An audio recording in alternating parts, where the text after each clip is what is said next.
자, 두 번째 주제는 바로 이겁니다. 이분 같은 경우에도 우리 보상가 배상 네이버 카페가 있습니다. 그 카페에 질문을 남겨주신 분이고요. 네. 입증 가능한 월소득은 없고 어머님 나이가 58세시다. 아마 가정주부였던 것 같습니다. 어머님이. 어차피 가정주부라도요. 약관이든 아니면은 법원이든 일용근로자 임금은 인정이 됩니다. 약관상 일용근로자는 대략 한 270만 원 정도 되고요. 법원에서 인정하는 일용근로자는 한 월 310만 원 정도 됩니다. 네. 그래서 무직이라고 하더라도 가정주부라고 하더라도 일용근로자 임금은 입증 가능하다. 네. 알고 있으면 되고요. 그러니까 65세가 넘었거나 아니면은 고등학생, 중학생이거나 이런 경우 아니고서는 성인이다. 65세 이하의 성인이다라고 하면은 일용근로자 임금 적용 가능하다라는 건 꼭 알고 계시고요. 이분 같은 경우에 부상 부위, 대퇴골, 몸통 골절.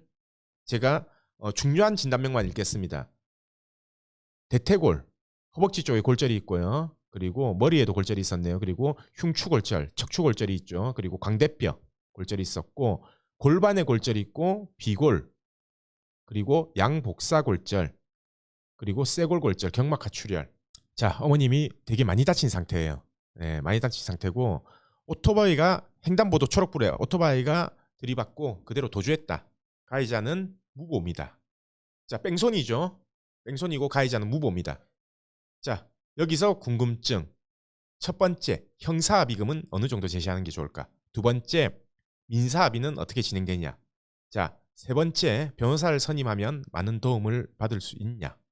자, 이 부분에 대해서 제가 말씀을 드리겠습니다. 자, 이 사건은 아까 부상부위 보셨죠? 부상부위 여러 군데 다발성 골절로 많이 다쳤어요. 제일 큰 장애가 남을 부위가 아마 척추일 것 같고요. 나머지 대퇴골, 그리고 양쪽 발목, 그리고 뭐 양쪽 종아리 쪽에 골절이 있었고 얼굴에 상악골 골절이나 이쪽에도 골절이 있었고 골반에도 골절이 있었습니다. 자, 중요한 거는요. 많이 다치셨어요. 근데 뺑소니 사고입니다. 가해자가 무보험이에요. 이륜차죠. 무보험이죠. 자, 그러면은 우리 피해자 입장에서는 자, 두 가지밖에 선택 못 됩니다. 일단 보험사로 보상받는 거는요. 첫 번째는 뭐냐? 우리가 가입된 어머님이 다쳤으면 밑에 자제분들이라든지 아니면 아버지 그리고 할머니, 할아버지가 가입된 자동차 보험이 있다면 거기에 무보험차 상해로 처리받는 경우, 그 경우가 있습니다.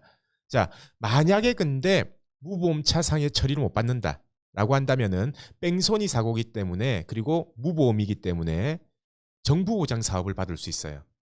대신 차이가 뭐냐? 정부보장 사업하고 뺑소니 차이가 뭐냐? 정부보장 사업은요. 대인 원 기준밖에 배상이 안 돼요. 뺑소니는요. 대인 원, 투 다 됩니다. 대인 1, 대인 2 다 보상이 돼요. 종합보험이죠. 그러니까 무보험차 상해로 받으면. 근데 중요한 거는 약관상 지급 기준으로밖에 보상이 안 됩니다. 무보험차 상해. 자, 그렇다면은 만약에 어머님이 간병인이 필요하다. 간병인이 필요한 상태다. 한 6개월 치료했는데 6개월 동안 간병인을 이용을 했다라고 하더라도 약관상에서 우리가 간병비는 최대 2달치밖에 지급이 안 되죠. 나머지는 아무리 간병비를 지출했다라고 하더라도 보상받을 길이 없습니다. 만약에 보상받는다면 가해자한테 무보험차상해에서 보상받고 그 나머지 무보험차상해에서 못 받는 나머지 부분들을 전부 다 가해자한테 민사소송으로 대응을 해야 되겠죠. 자, 형사합의금 얘기하셨는데요. 이 부분은 형사합의로 해결될 문제가 아니에요. 왜 그러냐면요. 우리가 만약에 무보험차상해 적용을 한다. 무보험차상해로 처리를 했다라고 한다면은 형사합의는 의미가 없습니다. 왜? 약관상에 형사합의금을 받은 걸 전액 다 공제하게 돼 있기 때문이죠. 그래서 차라리 이 사고 같은 경우에는요. 저 같으면은 이렇게 처리하겠습니다. 무보험차 상해. 그거는 그대로 받고요. 그대로 무보험차 상해에서 초과된 손해액을 전부 다 계산해서 가해자한테 민사로 소송을 제기하겠어요. 만약에 가해자가 미성년자다. 그러면은 부모의 보호주의, 그러니까 부모도 책임이 있다. 왜? 부모도 이렇게 미성년자가 사고를 내고 오토바이를 운행을 하고 하는 거에 대해서 미연에 방지했어야 된다. 라고 해서 가해자 그리고 부모에게 같이 민사적으로 소송을 청구하겠습니다. 저희가 실제로 그렇게 처리하는 사건도 여러 건 있고요. 그러니까 실제로 배달원들이 미성년자인 경우가 꽤 많아요. 그래서 만약에 미성년자다 그러면은 우리가 배상받을 능력이 안 되잖아요. 배상할 능력이 안 되잖아요. 미성년자 같은 경우에는. 그러니까 부모한테도 그 책임을 묻는다는 거죠. 관리보호주의 위반으로. 자, 이 사건은 딱 정해져 있어요. 무보험차상에서 얼마 정도 받을 수 있냐.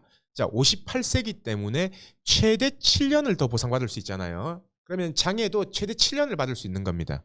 네. 제 생각에는 보험사 무보험차상에 처리가 된다면 지금 다친 부위, 수술한 부위에 대해서는 아마 최대 5년 정도는 장애를 전부 다 인정을 할 거예요. 그러면은 무보험차상의 한도 내에서 5년 정도를 받고, 네.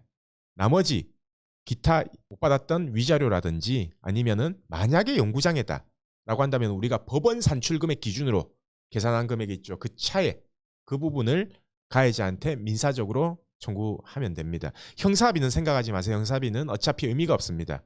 왜냐? 무보험차상이 할 거면 형사합의는 어차피 무보험차상에서 공제되게 돼 있어요. 물론 공제 안 되게 되는 100% 공제 안 되는 방법은 없습니다. 근데 한 8, 90%의 확률로 공제 안 될 수도 있다라고 하는 방법은 있거든요. 네, 그 방법은 제가 여기서는 설명 안 드리고 이 사례가 있다면 저희한테 직접 문의를 주세요. 그러면은 그 방법이 가능할지 안 가능할지 그 부분은 상담을 통해서 제가 알려드리고 하고요. 그리고 이 사건 같은 경우에는 네, 변호사 선임하는 게 낫습니다. 네, 우리 무보험차상의 대응도 그렇지만 가해자한테 나머지 초과 손해에 대해서 민사 손해배상 청구하는 것도 네, 변호사 선임하는 게 나아요. 그래서 이 부분에 대한 사례 설명 네, 여기서 마무리를 하겠습니다.